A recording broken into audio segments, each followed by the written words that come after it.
একপাশে সবুজে মোড়া পাহাড়, অন্য পাশে নীল সাগর আর বহমান নদী, পাহাড়ি ঝর্ণা, কৃত্রিম হ্রদ, ম্যানগ্রোভ বন, আঁকাবাঁকা সড়ক আর সূর্যাস্তের অপরূপ দৃশ্য সব মিলে চট্টগ্রামের মিরসরাই যেন এক অনন্য প্রাকৃতিক ভ্রমণভূমি। দেশের অন্য কোনো উপজেলায় একসাথে এত বৈচিত্র্যময় সৌন্দর্যের সমাহার নেই। এখানে আছে দেশের দ্বিতীয় বৃহত্তম হ্রদ মহামায়া ইকো পার্ক, জনপ্রিয় খোয়াছড়া ও নাপিত্তাছড়া ঝর্ণা, সোনাইছড়ি ও রূপসী ঝর্ণা, ডোমখালী ও বসুন্ধরা সৈকত, মুহুরী প্রকল্প সহ প্রায় 20টি পর্যটন কেন্দ্র।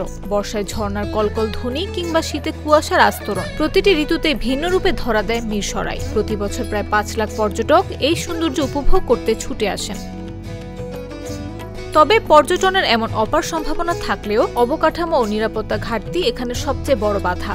এখানকার আবাসন ব্যবস্থা এতটাই সীমিত যে অধিকাংশ ভ্রমণ পিপাসু সকালেই আসেন এবং বিকেলে ফিরে যেতে বাধ্য হন। ফলে রাতযাপন নির্ভর পর্যটন কার্যক্রম এখানে গড়ে ওঠেনি। নিরাপত্তা ব্যবস্থার ঘাটতির কারণেও ঝুঁকি থাকে অনেক সময়। পর্যটকরা জানালেন, প্রকৃতির এমন বৈচিত্র্য একসাথে পাওয়া যায় না। তবে নিরাপত্তা আবাসন না থাকায় পর্যটন পুরোপুরি বিকশিত হচ্ছে না।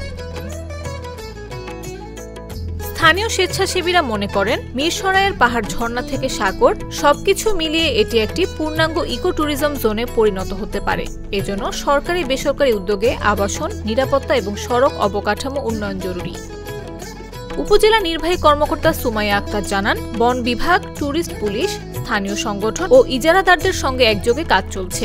সচেতনতা বাড়ানো, পর্যটকদের নিরাপদ ভ্রমণ নিশ্চিত করতে উদ্যোগ নেওয়া হচ্ছে।